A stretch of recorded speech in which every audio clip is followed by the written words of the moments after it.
A new Tampa Bay Business Journal hits newsstands today, and as always, editor Alexis Muellner is here now with some of the week's big stories. Good morning, happy Friday to you. And back to you. Thank you. You've got a really interesting story. You know, we've all heard a lot about Jeff Vinik's billion-dollar vision for downtown Tampa, but this week you've got a story about the men behind the man and his vision. Yeah, I mean, Jeff's been here for 5 years, but initially he was an outsider, and he brought in some folks who also were new to the area. And our story really looks at sort of how did he put together a team. And a really important hire was Executive Vice President and General Counsel Jim Schimberg. You know, the Schimberg name is really well known in the community. His family has done a lot. They've just been very active here. And Jim was a former city manager for Tampa and also a partner with Holland & Knight. And the way that relationship came together, it's really important when you have outsiders who are trying to negotiate such a grand vision.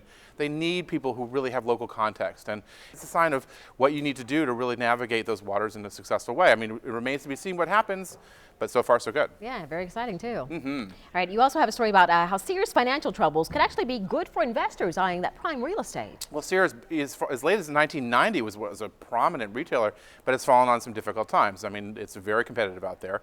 What that means, though, I mean, they own a lot of these very large boxes, and there's some sort of complex things that they're trying to do to create a real estate investment trust to take some of those properties, perhaps raise money to save the retailer, but that may or may not be possible. There are numerous stores in the area. Sears owns several of them. West Shore Mall, for example, is leased, but there's discussion and buzz around the street about those properties being potential redevelopment deals, maybe sort of redeveloping portions of it. So while it may be challenging for Sears, it could be a good news for local investors and for possible new uses of those boxes. Yeah, one to watch for a while Yeah, now. absolutely, it'd be exciting. And finally, some really great news for the Bay Area. The Northport, Sarasota, Bradenton area at the top of a new list when it comes to well-being. Well, we see these lists all the time, but this is kind of interesting. Gallup interviewed 176,000 people to find out, you know, who ranks highest in terms of less chronic illness, people feeling safe where they are, they exercise more.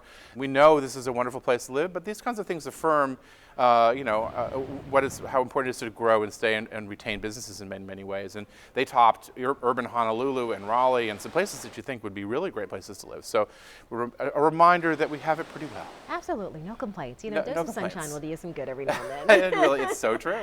All right, fantastic. Always good to see you, too, Alexis. Dia. And for more Business Journal headlines, check out the Money section on our mobile app.